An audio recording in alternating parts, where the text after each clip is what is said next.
house looks just like the one next to it. And the one next to that. And the one next to that. A young couple live in it. Nocturnal somnambulism. You know what? You know what? I will bet you anything it's genetic. I mean...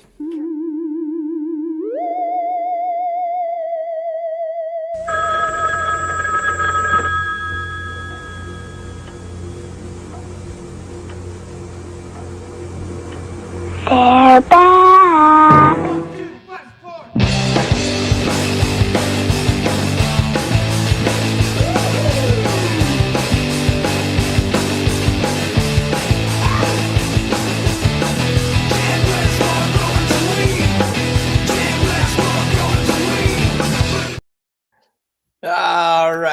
All right. There we go, guys. Welcome, everybody, to the Tuesday show. Bonus points if you know what movie those clips were from. That was just announcing a restock of the No Joke coming September 19th on my website. But do you know the movie, Tad? I know I've seen the movie. That was our generation growing up. Totally. Yeah, I'm gonna guess wrong, and everyone's gonna make Hey, fun of me. So that's okay. I've been realizing more and more how obscure my references are, and I went to a music event a couple weekends ago, and I made a reference, and I'm like, it doesn't even apply anymore. It's like telling somebody about a mixtape. So, oh yeah, the kids now they go like this for phone calls instead of like this. And my Totally. daughter still she can't grasp the idea that a phone could have been stuck on a wall and you had to have a cord, and that someone else could pick it up elsewhere in the house and listen to your whole phone conversation. I know. I had siblings, so that definitely happened. It went both ways. So, yeah, what a shout out to High Plains Bud real quick. He guessed it. Poltergeist, the original Poltergeist movie, classics. But that's where the clips came from. And Tad, where Nice, did nice, where did nice. All you right, just come from? I got one thing to share here too. Let me see Please. if I can figure this out, since everyone here loves to give you a little bit of a hard time. I found your doppelganger Uh-oh. at our conference this weekend. Let me see if I can pull it up. If those of you missed it on social media, I posted it to my social media and tagged Chad, but let me see if I can share it here. I gotta find that. It's Share Robert. screen. Let me see if I can find it. I'll just share my whole screen and then I'll pull it up. It's a little All right. sprocket. Okay. Do you want me to? Okay, I'll add it There to we the go. page. Did it pull off? Yep, It's like young Chad. it is. And man, he's got the nice like normal colored beard going on. Like that's where it differs. But oh my gosh, man, I've never said this about another man, but he's got lovely hair. It's a good looking guy. Yeah, Good no looking denying kid. it. No denying it. Oh, that But is yeah, this was at the awesome. conference this last weekend in Bozeman. It was awesome. So So, okay, how many days was the event? 3 days. Okay. Sorry, I don't know how to stop sharing here. I'm gonna figure that out. Okay. It was 3 days. Started on Friday, 8 o'clock in the morning, super early, with workshops from the Bug Lady and Dr. Nadia Saba. So people either got like a full greenhouse HVAC airflow class that was like 3 hours long, or they were with Suzanne doing bug stuff for 3 hours, just like so much information. In the And field then too. It's hard to beat in the field. yeah, and then everyone showed up and we kicked it off with tours. So people got to tour the whole facility. They got to see everything. Like Collective really opened the doors. I mean, they have like three or four full length, climate controlled next gen greenhouses. And then they have hoop houses, they have outdoor, they just let everyone check it all out. It was pretty cool. Um, Ye- yeah, there's footage on our Instagram page, or I think I did on YouTube. I actually did a full tour of their place last year or the year before that you guys can see if anyone wants to see what it looks like on the inside. And I saw Brandon Hudson, Tatsu Sadhu, I believe it is, on Instagram. He had some awesome pictures up from the event as well. He was one of the speakers. It looks like you Yeah. had a lot of speakers. Question though, you said it's next gen greenhouse. What is next gen about it? Is it like AI Well, that's the driven? brand. There's a Oh, brand called okay. Next Gen. They make high-end greenhouses that are very, I guess they're easier to control the climate in compared to some of the other ones. It's not like a cheap Is greenhouse it setup because is it just like a dual layer polycarbonate or I could not even guess at all the specifics of it personally, but okay. it's basically they have to be able to grow in, 100-degree weather Fahrenheit, and then also in -30, -40. So, there's a lot that goes into that in terms of climate control, and that's what, Yeah. Nadia was really diving into. Yeah, absolutely. Because I mean, ultimately, it's still probably better and probably cost effective, especially on scale when you're using free light. I imagine there's supplemental lighting too, but you still have the Yes. benefit of the sun, and that goes a long way. And it incentivizes people to try that because if I hear 100 degrees and then negative degrees, yeah, that's a lot of work and specificity to dial that in as well because you don't want to be overpaying and playing this game with your environment. Yeah, they get a lot of heavy winds too, so that's a whole 'nother factor. So they were actually doing some breeding, trying to get earlier finishing plants that can handle the weather out there. 'Cause, outdoor in Bozeman is no joke, pun intended. So, yeah. Awesome. Well, dude, I'm glad that event happened and that you had a lot of people out there, a lot of people supporting. I'm sure next year you're going to do it again. Yeah.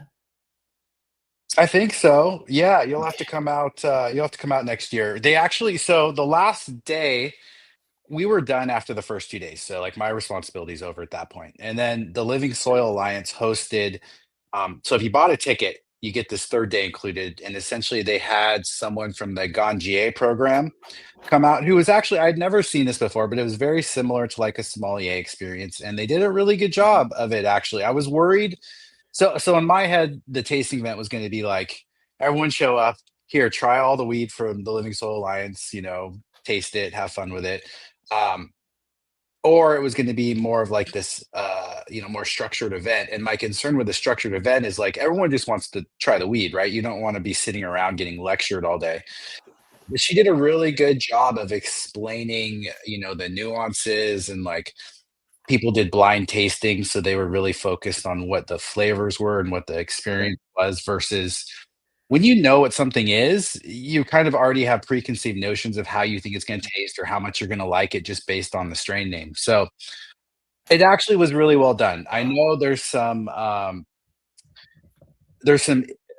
controversy around the Ganjier program. All I can say is the lady who came out, Carrie, in Montana, did a phenomenal job. Everyone had a great experience with it, and it was really, really well done. So Good. that's all the experience Yeah. with them.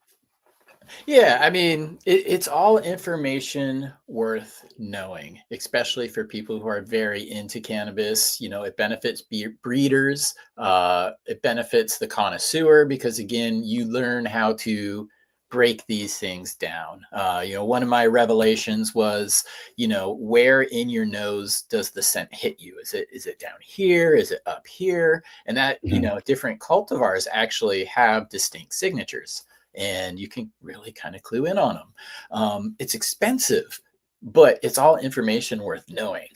One of the things that does make me curious, though, because again, you said the bias, a lot of times when people look at it, just even the color, that's why, the term Instagram weed.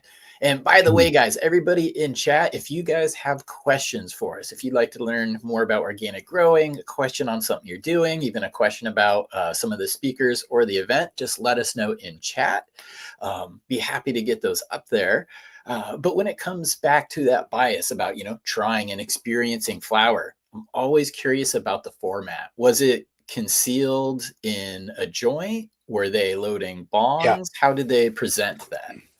I think, and again, I didn't participate for two reasons. One, because I was pretty busy cleaning up after the first 2 days, and two, I knew I was Perfect. driving people, and I have a very low tolerance, so I did not participate in the event. I was just kind of peeking in and out. Um, I did grab one of the drinks that's from the brand Sinful. They're like 30 milligram drinks, and they use Collective Elevations weed in the drinks. And their root beer was by far the best tasting edible like drink I've ever had. It was really well Wow. done. So yeah, it was good. But I think what they did is they had like they went over like the different aromas, whatever flavors they were getting from it. They had people do what I think you call a dry hit, where you take your Hmm. like a pre-roll or a joint, and you take like a puff of Yep. it without lighting it to try and get some of those flavors. Um, and so people, there was kind of that was kind of collaborative, and then they would smoke them and have more. Oh, Steve was there. Okay, thank you. 4 samples, a gram each. So yeah, Perfect. there we go. And I Thanks, had Steve. that. Yeah, and I hope you enjoyed that blind samples. If you found out the names later and you have a favorite, let us know in chat. But that is, that is something that I went and I visited somebody and I brought them some things, and they're kind of you know an OG teaching me things. So they're like, the best way to present your stuff and to sample it for somebody is always in the joint format. It's because one, you get to control how it was prepared. You get to control the burn because you get like your own nice grind on it. Don't do it like a week before, do it maybe right before you're supposed to head to the place, but roll up some nice joints. Because again, that dry hit, super important, because Mhm. that the visual input is absent. So you really have to rely on your nose, your taste buds, and then ultimately the effects. So yeah, I thought that was interesting because I always, and most people too, you got really pretty flowers and they're just glistening. So you love to present them to people. It's like, hey man, take a look at this. But something like the sommelier or the ganjier experience is more about the experience overall versus the visuals. Yeah, you can see So Steve's latest comment here. He talks about it. Um, what was cool about it was they also had like a microscope, so they blew it up so people could see what the trichomes really look like, and they invited all the local bud tenders to attend. It was a free event for them, mhm. and so they could really get educated on the benefits of living soil, better understand how to evaluate cannabis, and it was just a really good all around educational event. So I Good. appreciate that things like this are happening, because I don't know of anyone else really doing anything like that, where you have a 2 day pretty heavy science based conference, and then you get to do this tasting event after. So Yeah. it was good. All the feedback for the most part was really good on the event. So I'm really glad we had And the conference. just even putting the event content aside, which was tremendous, you get to network, you get to meet people, you get to have those conversations where the synapses are firing, you're creating new wrinkles in your brain, you're learning, and that's just a Mhm. fun place to be around. Because sometimes we'll say sativa indica to somebody and they're just like, what's that? And you're just like, I can't have a deep conversation with you, but we'll keep talking One anyways. Yeah, one interesting note that I learned, and this was not at the conference, but just before the conference, is that um, some of the latest research on trichomes is showing that.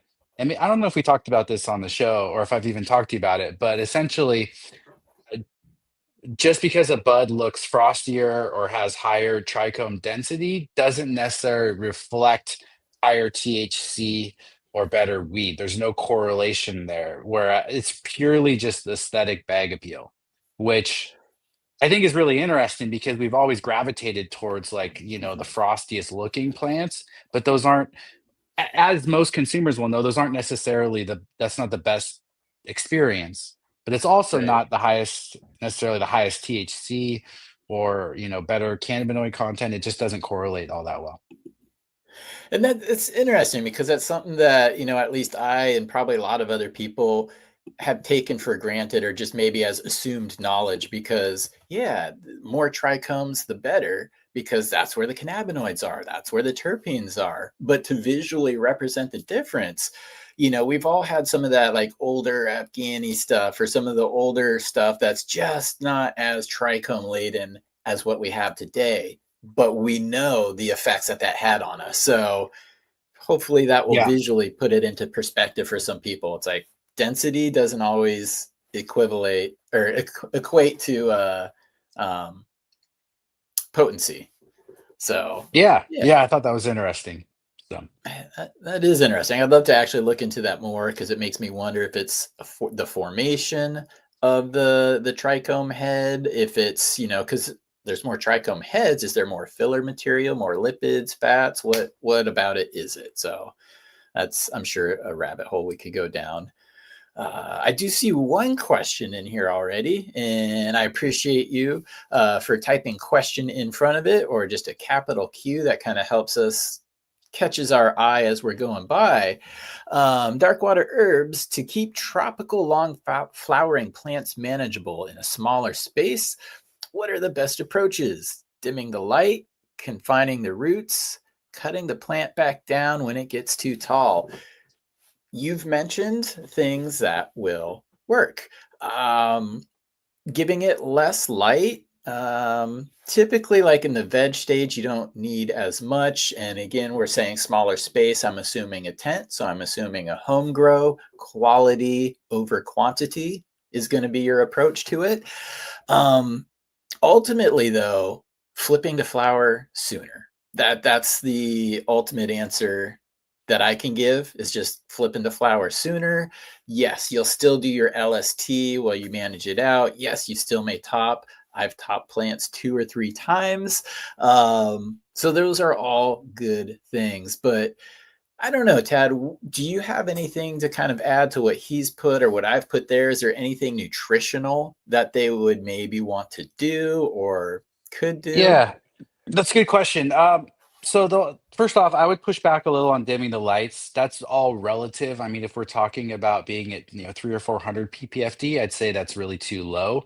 If you're talking Mhm. about dimming it from 1200 down to 800, then I'd say that's probably a great idea. So It's a good it qualifier. depends. You should be Yeah. measuring your light, and we want to make sure we have sufficient light, because at the end of the day, you don't want to grow a tropical plant and then find out that you didn't get any good buds off of it because you didn't provide enough light for adequate photosynthesis. So other than that, all those other ones are pretty good ideas. Just keep in mind, if you are organic and you can find the roots by going in a smaller pot, you'll just need to feed it more frequently. You'll have more frequent watering events. All of those things are something to be aware of.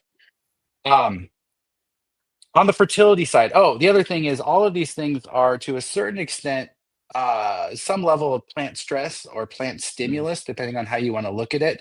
And that can impact its susceptibility to pathogens as well as pests. So um, Okay. just something to be aware of there as you are trimming it or confining the roots or doing these other things. These are stressing the plant, which can produce more secondary metabolites, but it can also open you up a little bit more to pests and pathogens. On the Okay. fertility side, I wouldn't do a ton differently other than really manage nitrogen well to make sure you're not overdoing it. Okay. And that's kind of a suggestion that Kingfisher had in here. Shout out to Kingfisher. He said, I would run veg newts further into flower if you have a 12 to 14 week plant. Again, typically veg formulas are higher in nitrogen. That's something that tends to decrease in flower. Um, I'd almost think that would encourage more growth if you continued with that longer. But I'm not the one to grow 12 to 14 week flowering plants, so I'm speculating on that portion there.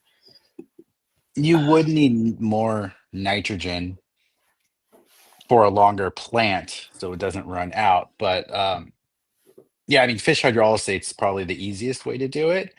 Okay. That'll give you pretty good available phosphorus as well as nitrogen, and then you could supplement that with something like potassium sulfate to really hit your major macronutrients, um, and kind of spoon feed the plant if it is going a lot longer and you're starting to fade too early. Okay. Yeah, that's because that is one of the things about growing the longer flowering plants that people may sometimes underestimate. It's like, yes, it's beneficial if you have a larger pot because it's going to be in there longer. But there is a difference of meeting the nutritional needs for 8 weeks versus something that requires 14 weeks. So the timing will be different. And that may, lend right into what you and Kingfisher had kind of said there about, nitrogen, not necessarily cutting it or reducing it at the actual flower date. Because again, my suggestion is flip it into flower as soon as you can. So there's got to be some sort of Yeah. veg formula input there.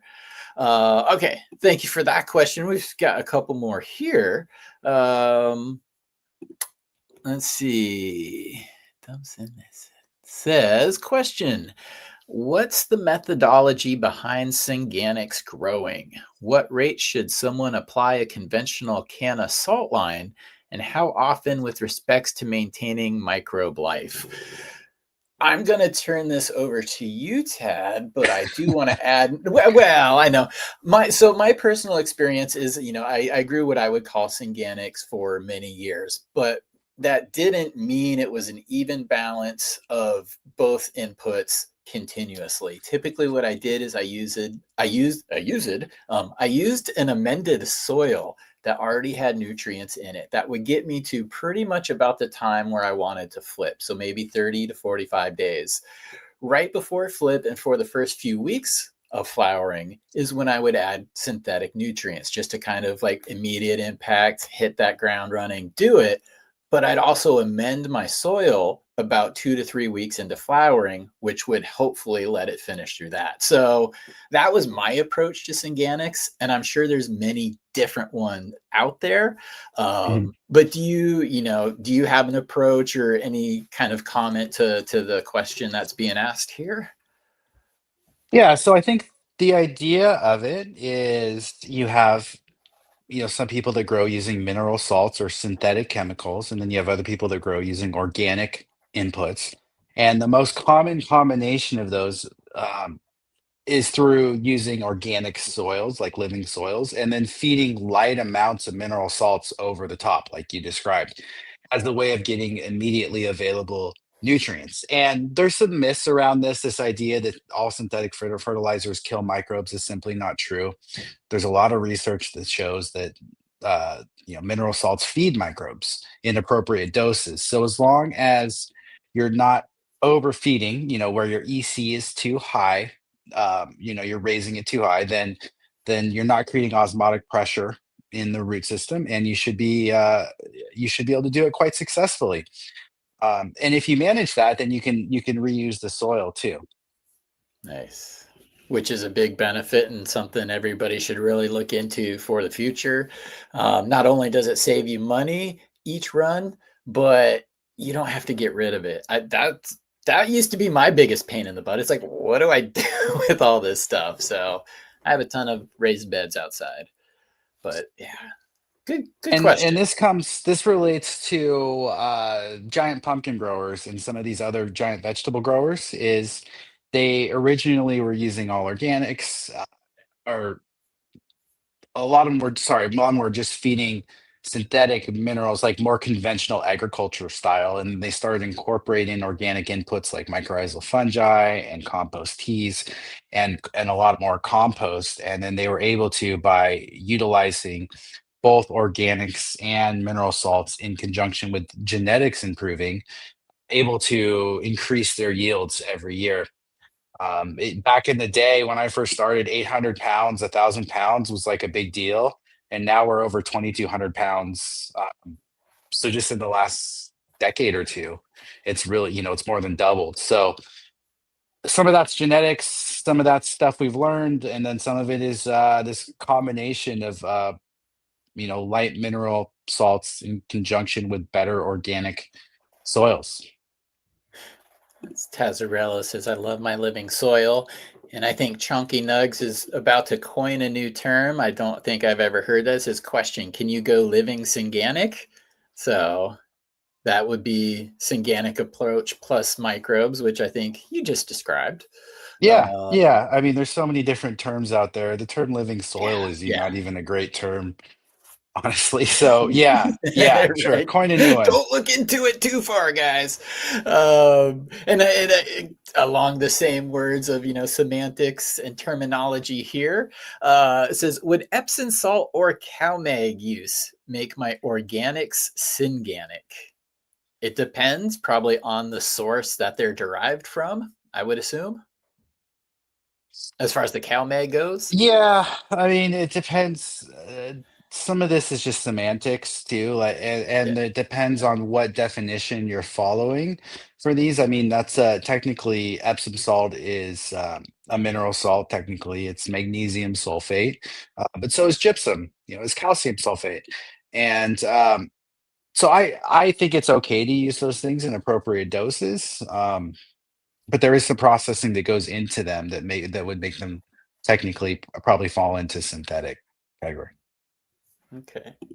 Yeah, I'd probably lean there too. But again, I think that's, ask 10 experts that question and you'll receive a variety of answers. So it's slicing the onion thin with that one. So whatever makes you feel good. And shout out to the chat too, not only for the question, but I did see Hell's Keeper 420 had a good question in here about popping seeds and the helmets getting stuck on. You guys popped in plenty of great answers to the chat, and Hell's Keeper, yeah, listen to them. They've got you covered. So that's a good one. And again, thank you for being here again, asking some more questions. We've got another question, repeat question here. Oh, I'll skip up. Well, no, we'll go here. I got another one. He says, does Chitosan work to increase terp or trike development? Now, let's go back for some people who, a lot of people watching this on the KIS Organics YouTube channel, familiar with your other podcasts, maybe people that have attended the workshop this weekend, they may already be familiar with that. But I've got a lot of new people coming to organics, which again, Tad, I appreciate you showing up every second Tuesday over here because we're doing a lot of good work getting people on this. But Chitosan, can you define that? What is that for people? Well, I believe Chitosan's a brand that makes isn't Chitinase? it? Because No, that's chitinase is an enzyme, I from believe, that is created insect from shells, right? chitin. I thought yes, it can be derived from insect shells, and a few other sources, but I thought Chitosan was a particular brand of Is this. Am I naturally, wrong? according to AI Google, I could chitosan be is a wrong. naturally derived semi-synthetic polymer made from chitin, the primary component of crustacean shells, insects, and fungi. Okay, so chitin is what I was thinking. Chitosan probably is the It's derived from chitin. So refined, yeah, derived. The refined version. Okay. See, I was half and right. That's why Tad's here, man. well, and I don't have a lot of experience with chitosan specifically.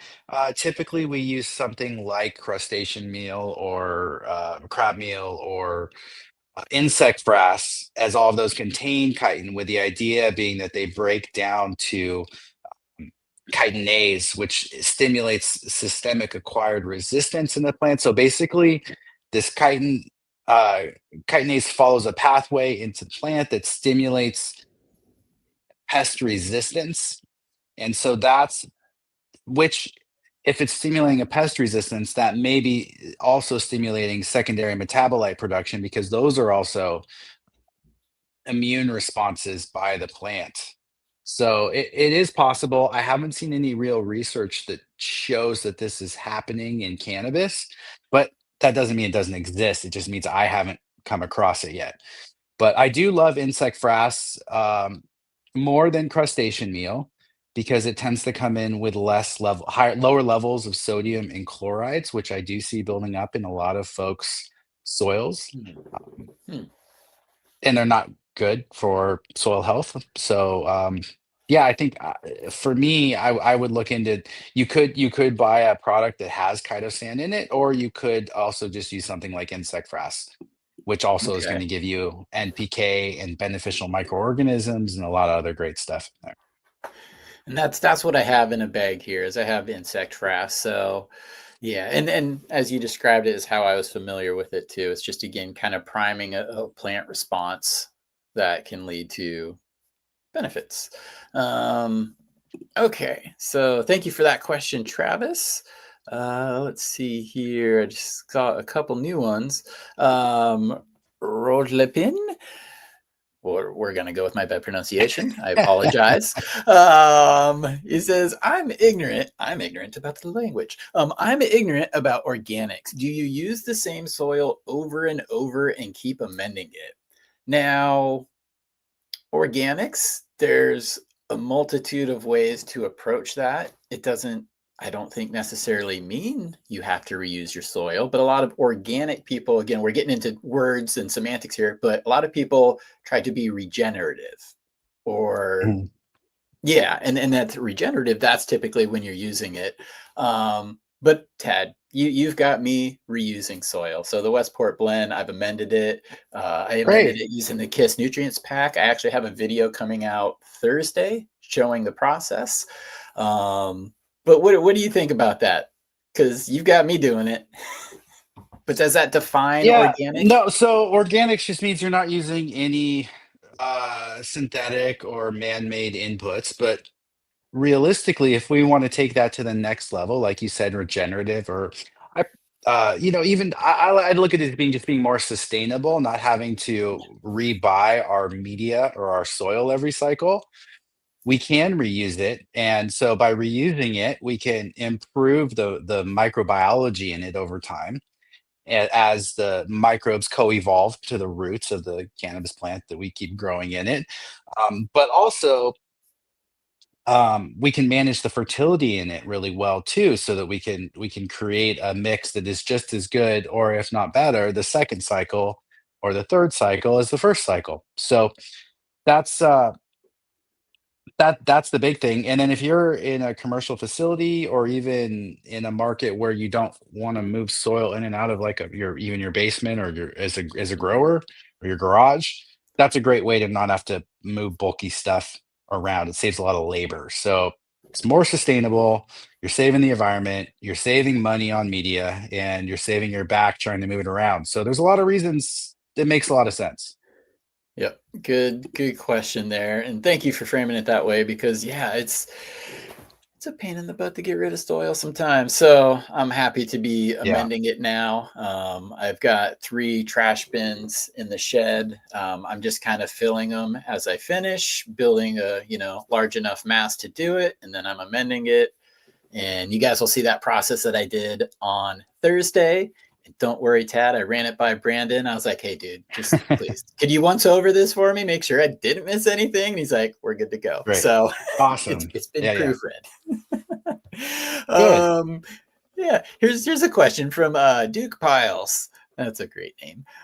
Any chemical-free solutions or best practices for gnat control? Sticky traps only do so well, and sticky traps are only working because it's getting things that are above the soil, and their larvae, or yeah, above the soil, but their larvae are in the soil, Tad. Mhm. So I've got a couple things. I know you've got a few things too. Yeah, go for it. I'll fill in any kind of Okay, anything else to I'll add. leave I'll leave the little friends to you. So oh god, mosquito dunks is something that I have used in the past. Again, this is small scale home grow. This isn't something that isn't going to be beneficial commercially. The main thing inside of it is BTI, Bacillus thuringiensis israelis, I believe. I mispronounce everything, but it'll That was get you close close. enough. It'll get you close enough. Yeah. Um, and for me, that has definitely knocked them down. I don't know if I would necessarily say eliminated, but it's not something where I see them flying around frequently. Typically, it takes 3 applications, do the applications about 5 days apart, maybe. Um, and then, problem resolved until who knows, 6 months later, some more pop up. But I know you have something actually on the KISS website that you could get in, you could put in, and it's more of a permanent, better solution. The SFs. Okay. Yeah, yeah. Well, That's first where off, I I was want to going. say start off with a positive ID to make sure you're actually dealing with fungus gnats. They're not root aphids. They're not Ooh. some random gnat that just came into the room. Um, really make sure you get a good idea. And Catchmaster makes these awesome posters. In fact, I have a bunch of 8x11 sizes right now that I brought back from the conference. But if you can get your hands on one of those, they have photos of an actual mosquito. Sorry, I was thinking mosquito bits. Actual fungus gnat on a sticky trap as you would see it as a grower.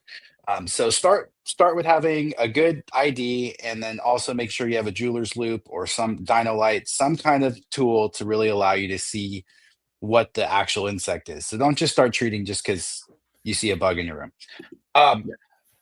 And then, like you mentioned, mosquito bits, mosquito dunks, you can get those at Home Depot or on Amazon. It's Bacillus thuringiensis israeliensis. They work really well, like you said. But you can also get commercially viable BTI too. I would buy them from a company that is reputable. There's a lot of places out there that offer them. Yeah. So anyway, you can find it. That being said, so that's one approach. That's probably my first approach in conjunction with sticky traps, just because it's the cheapest. But that bacteria has to come in contact with the larva, and something that's a little bit better, like you mentioned, is the SF nematodes, Steinername feltiae. I'm butchering it a little bit myself here. Hey, I'll take your word for it. And those are very effective against fungus gnats, as well as other certain other things. They actually work for fleas out in your yard. They're really amazing nematodes. And you obviously have to apply them correctly, but it's pretty easy to do on a small scale at the least, and it works phenomenally well. And yeah, we carry a lot of these things through the KIS Organics website. But yeah, for fungus gnats specifically, those are good options. You never want to spray an oil on your soil. You can spray the foliage of your plants, but really, I think just trapping the adults as well as with sticky traps and then applying something to catch the larval stages is a great approach. Okay, sounds good. Sounds good. Again, a couple different options for you there. I just wrote down a note because you said oil on the soil. I want to get back to that one because I've been spraying some stuff lately, and I actually just ordered. It should be here today or tomorrow, but some Epishield from you. So, going to be putting that to use. Yeah, great product. John, that's the grower, another good point. Yeah, and this one kind of ties into what we're talking about, though, because fungus gnats, a lot of times living soil, it's almost synonymous. It will be a thing, so you need to know how to treat them. But one of the things I always hear responsible for it, and maybe you can speak to this, is just kind of, soil moisture content. It tends to be, oh, well, it's a sign that your soil is just too moist, and, there's too much organic stuff in there, so it's there. And then people were like, well, bottom water for a week and don't top water, let it dry out. What do you think about that approach? I think it depends because, a targeted dryback can't, like we've been talking about this idea of plant stress and plant stimulus even. And I did a whole podcast on it. I've done a few recently. And so when you do a dryback in organic soil, you are essentially slowing down to a certain extent some of the nutrient cycling that's happening because you're getting some root hair death, as well as the microbes are not going to be as active in a soil that's very low moisture levels. So we typically want to keep the soil within a fairly reasonable range of moisture without getting the big drybacks that we get, as a rock wool grower or, cocoa and salts grower. But you could put something over the top of the soil. People do that with like sand or diatomaceous earth or things as a way of trying to reduce that, create a barrier for the larva. The adults trying to come back in and lay, as well as helping to dry that out a little bit. You may be overwatering slightly if you are seeing a lot of fungal gnat growth, but they do just like moist soils that have high organic matter, which is essentially what we're doing and with living soil already. So yeah, it is a strategy. I I don't tend to rely on it, but you might want to back off a little bit on your watering and see if that also helps, because you may be just over watering too. I love J5's comment here. He said, "What? No fungus gnats? Are you even organic, bro?" Yeah, everyone's dealt with them. They're like the easiest of all cannabis pests. You just Yeah, want to make sure don't you worry. keep them under control, because if they do get out of control, if you ignore them, they can eventually, eat the plant roots a little bit. They can get stuck inside your buds. They're annoying. So you do want to take care of it. Yeah. And so that looping back to, we said oil on the soil a second ago, and I have been using um Lost Coast therapy on the plants, which is, again, it's a suffocant. It's going to Mhm. suffocate the insect that's on there. But I'm spraying my plants. I've got a new freaking AC Infinity like electrolyze like sprayer, so I'm no longer doing this. So I'm just in there, just woo woo woo. What about when you're spraying oil and Epishield? Epishield is going to be my next thing. Again, I want Mhm. multiple kind of modes of action. And just talking to Brandon, I think this one's really going to take care of the thing. As I'm spraying, though, you always want to spray the underside of the leaves. And again, I'm getting happy. There's a lot of that dripping onto my soil. Am Mhm. I damaging the soil life?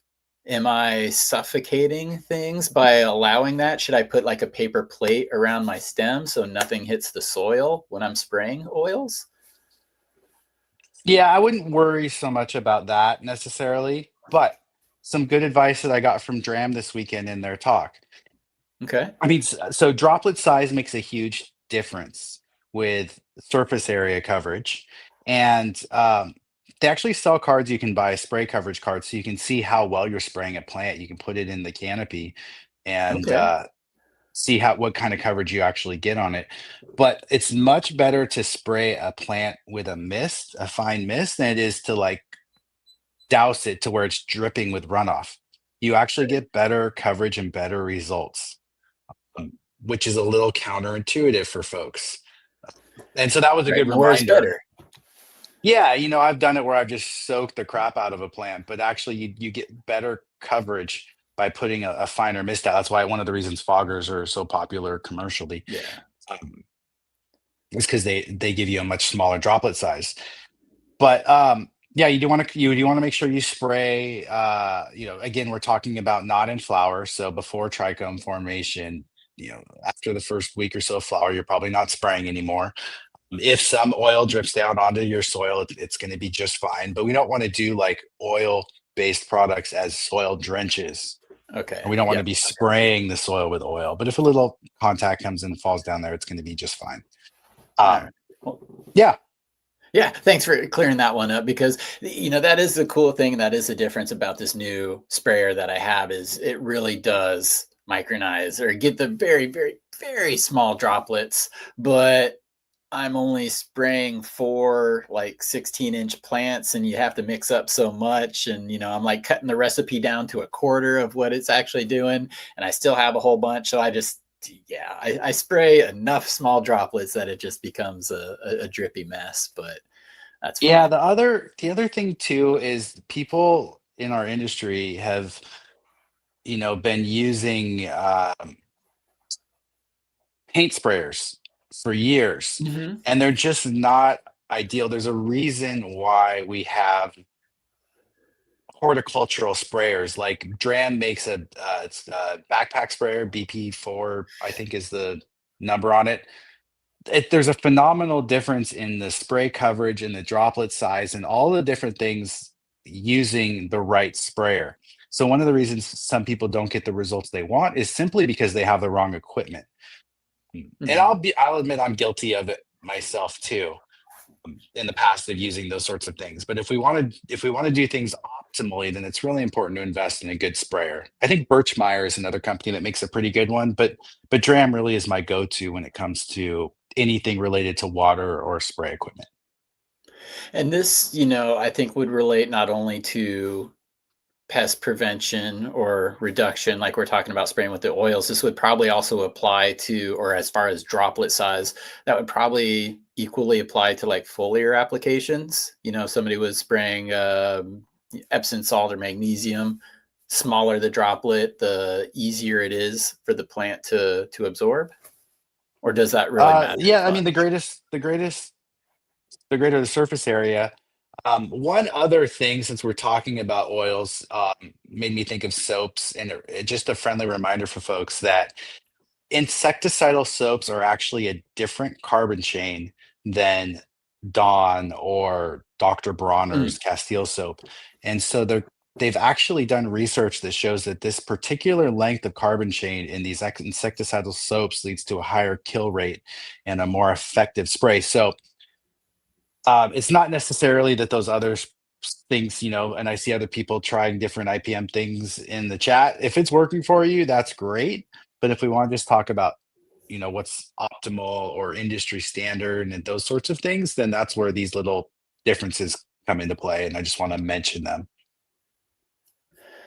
again, it's those little nuances that experience can teach you. So I appreciate you injecting those into the conversation, Yeah. because we hear these things often. And again, surface level, yeah, makes sense. So nuances, I appreciate that. Good question here. It says, I'm running a 3x3 bed with living soil going into its third year now. How long can I go? Only amending with compost and amendments. And when will I have to replace the peat? First part of the question is related to nutrients. Nutrient soil testing, I think, is going to be the answer. I know, Tad, you've covered that quite a bit. You probably have a show on that. The second part of and again, Logan Labs, I think, is who you use. KIS Organics can interpret the soil test for you when you do them. So pretty easy, even for a 3x3 grower. And you can add to that if you want. But the second part, I want to address to you, because I think that deals more with soil structure and maybe compaction. And one thing about like the Westport Blend or the KIS Biochar is you use big pieces of pumice. I've not seen perlite in any of your stuff. So that I know directly relates to soil structure amongst other things. But he says, when will I have to replace the peat? And what do you think about that? Is that soil structure related, or is that just nutrient too? Yeah, so first off, not everyone's going to soil test. I realize that. If you want to be as dialed or accurate as possible, then the soil test is the only way of getting like a quantifiable number to hit a target, which is something we like to do. But I'm not here to say you have to soil test. So a lot of people will just use a complete organic fertilizer, like our nutrient pack. Like that's what you did this last reamendment. You didn't do any testing. You just said, okay, well, here's what we're gonna add. We're guessing a little bit because everyone's genetics, pot size, container size, pot size is going to be different. So this is our best guess, sort of a shotgun approach to try and get your fertility back to where it was at the beginning of your first cycle. And yes, you're right. So when we talk about peat moss, we're talking about a little bit more about soil structure, maybe a little bit about pH. But yeah, so over time, your soil levels are going down in your pot. That's due to the bulk density increasing, sort of that compaction. And over time, that can be an issue. And that's one of the reasons we like to get in there and sort of fluff up the soil over time. And people are worried that's going to, hurt their microbes, and it's, against a no-till. But us reaching in with our hands or a shovel is very different than what's happening agriculturally when you go through with a mechanical tiller and just chew up the soil.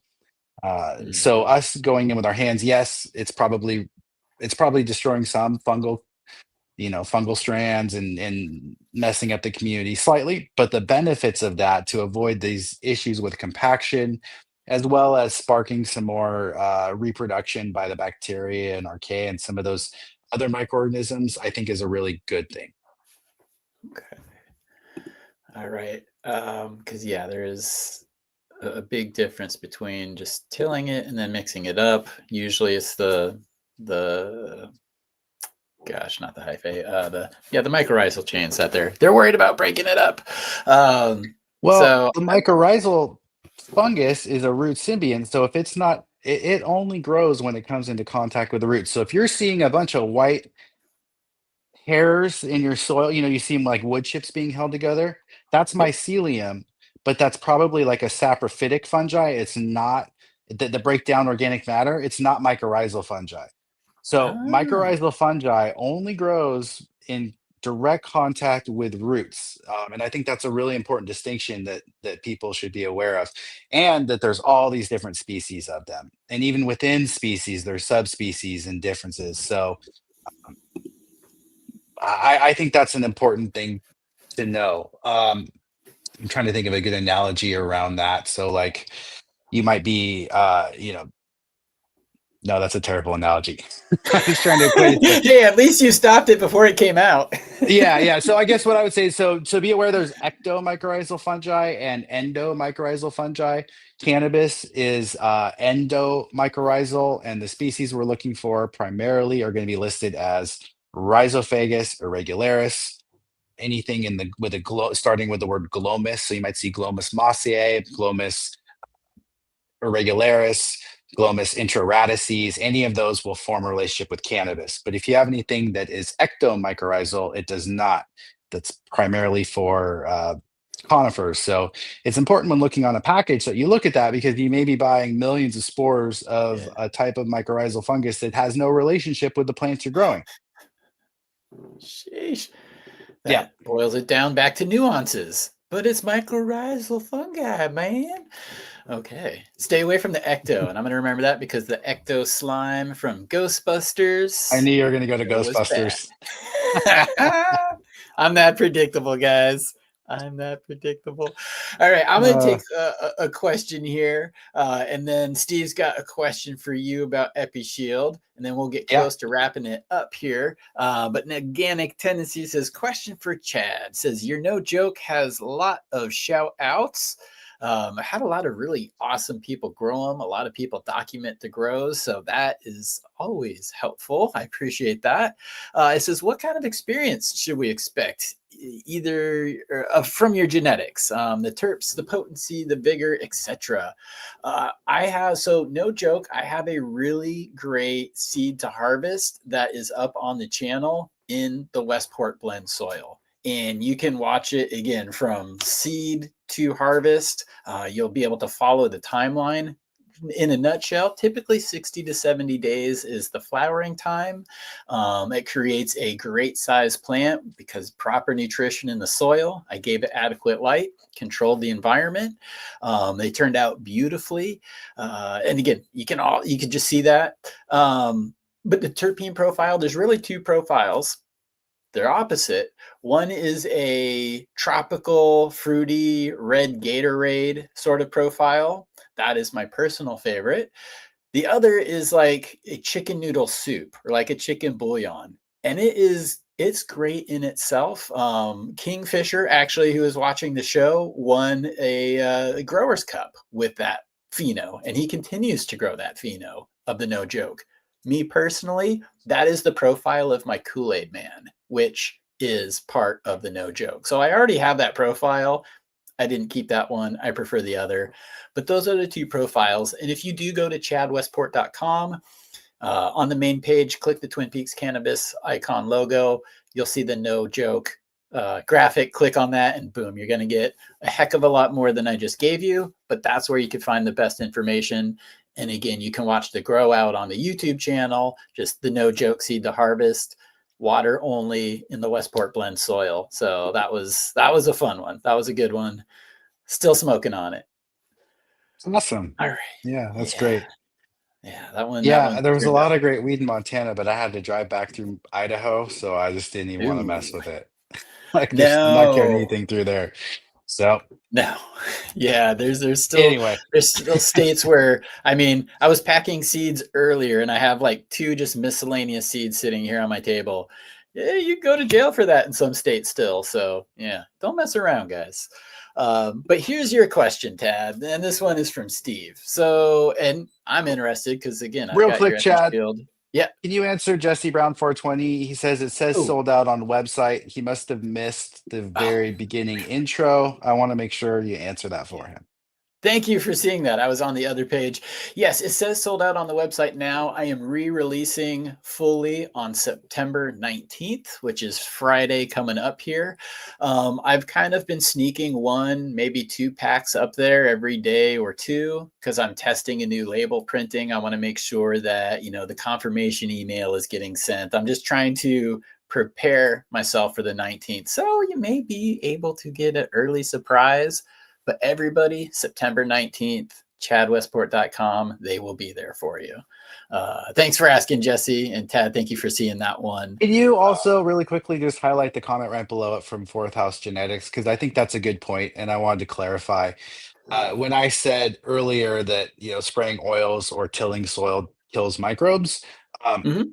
yes, both of or even drybacks, those things will kill off some microbes, but you have to remember these microbes are just like root hairs are constantly reproducing.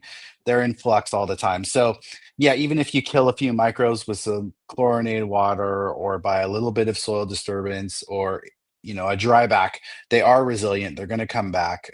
It's not really a huge concern. So, I just wanted to highlight that because I didn't know if I clarified that, and they brought up a good point. Yep, this is a good point. And he's been a guest on the show as well. So shout out to Fourth House Genetics. Hope you're doing well Awesome. today, man. All right. Your question, Yes, Tad. I know. Epishield. All right. Yes, Epishield. All right. Question for Tad. It says Epishield. And I thought this was really interesting because, again, sometimes we think of weird use cases. I don't know if this is weird. Question: Epishield being made from essential oils. Can we put it in an oil diffuser to create a fog? Can we go full hippie inside the tent? I think is what Steve is saying. Can we go full hippie, Tad? Great question. I don't know the answer to this. So basically, what you have in there is a couple essential oils and a carrier, which is sodium lauryl sulfate. Um, I don't know how that would act in fog in a oil diffuser. I assume it would still end up in the air, but then I just worry, how are you getting good coverage? Are you like carrying this thing around like you're True, saging the true. room? Um, I don't know. I could Like I you're could find out, saging the room. Steve. If you want to send us an email, we can reach out to Bioworks and get you an answer to that question. I haven't heard before, so Yeah, my wife would kill me if I used her oil diffuser to experiment. So I'm like, oh, I can't. No, I can't. So yeah. I mean, I would be even inclined just I know I talked about the importance of good spray equipment. Even just throwing it into a cheap bottle sprayer, though, if you need something, I think would be a potentially a better option than trying to use an oil diffuser. But you're committed to it. We'll find you a technical answer from an expert on the subject.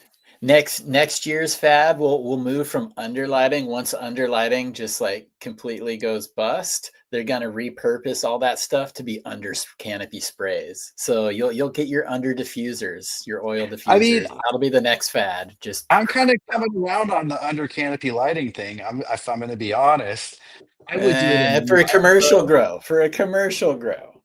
Well, here's the thing: you don't No. have, so okay. Well, here's the argument for it, and you can push back. Like this, maybe this is a worthwhile discussion. So it's a minimal amount of wattage essentially that we're adding. And I don't think you're not gonna get like A plus B is not like the sum of the parts is not gonna be greater than the total amount of wattage that you're using. But it allows you to get a little bit more wattage and it allows you to get that wattage targeted closer to Yeah. your mids or your B quality buds. So I think the argument to use it is you get higher quality, lower buds because Yep. they're getting more light. They can photosynthesize better. Whether or not it's worth it in terms of the cost of buying the equipment to pull it off, that's a very valid question, and we could argue about it. But there's no denying that if you add under canopy lighting, you will get, Yeah. slightly higher yields or higher quality buds because you're giving the plant more light, but you're not just blasting it from above because there's a limit to the amount of light that the plant can take with before you start dealing with, you know, light bleaching and other issues. So I don't know. It's interesting at the Yeah. very least. Yeah, because and then there's the inverse square law, and I mean the stuff is pretty Mhm. shaded. So stuff that is further away from the light, it's just not receiving it. The studies that I'm reading right now, So the anecdotal stuff, the experience stuff from people out in the field, that is exactly what I'm hearing. It's like, dude, is turning our B buds into A buds. We're not Yeah. necessarily gaining like a whole bunch of biomass or a whole bunch of weight, Yeah. but we could sell the A buds for way more than the B buds. So absolutely, we're going to do it. So commercially, I see that. The studies I've been reading and I'm finding is exactly that. It's, I mean, to paraphrase, you add more wattage, you get more yield. So Yep. yeah, my where I'll probably push back, and we'll go 2 more minutes. But my No problem. pushback and what I wait to see is the microclimates it creates. And I base this off of when I was going to school for the sustainable ag. That's right when the vertical farming industry was taking off. People were raising millions and millions of dollars because, you know, you could grow all of this produce in this amount of space because you're stacking. And then what broke a lot of those businesses is the treatment for the microclimates you're creating, because you got lights, plants, lights, plants, lights. You have to be able to manage the environment, and it creates its own unique set of challenges. So we'll see if that turns out to be the case in cannabis, but who Well, knows? here's the thing. When you add a whole nother, when you double the amount of canopy and the amount of media in a room, you're absolutely creating a lot higher loads. When we add, 30 watts of light under a plant, I think that's a much more minimal impact in your overall environment. But I could be wrong too. I just I'm out of electricity in my grow, so I don't know that I can even trial it. But um and to be fair, like I've had companies that would give me lights to under canopy lights if I wanted to experiment, so I don't have the cost because I think the cost is a Right. valid argument. But I think it's interesting. So if someone has the the budget and wants to experiment with it and the electrical wattage, um, what I would be inclined to do is dial back my top lights, Yeah. again LEDs, and then add some under canopy lights to hit it from both sides and see if I could get a more uniform bud structure and yield overall. And you're probably pruning a little different, and there's probably a learning curve, but I think it's interesting. I love that we're still seeing innovation. Yeah, I mean, it helps to have a hot take every now and then. So I'm sticking with it. I'll put my All foot right. down, and I'll, All I'll right. say, whatever happened to side lighting, guys? That was so 2 years ago. That Nobody's was a whole talking thing. about That's side right. lighting. So we'll end the show. Guys, come back next Tuesday on the KIS Organics YouTube channel. Every Tuesday over there, same time, 2 p.m. And Chad Westport YouTube channel, second Tuesday every month. Thank you for tuning in, guys. Any closing words, Tad? No, I'm excited for your upcoming drop, and thanks for doing this. Talk soon. Yeah. Yep. Talk to you soon, Tad. My pleasure. Everybody in chat, party on. You guys have a great day. I'll see you later. Bye-bye.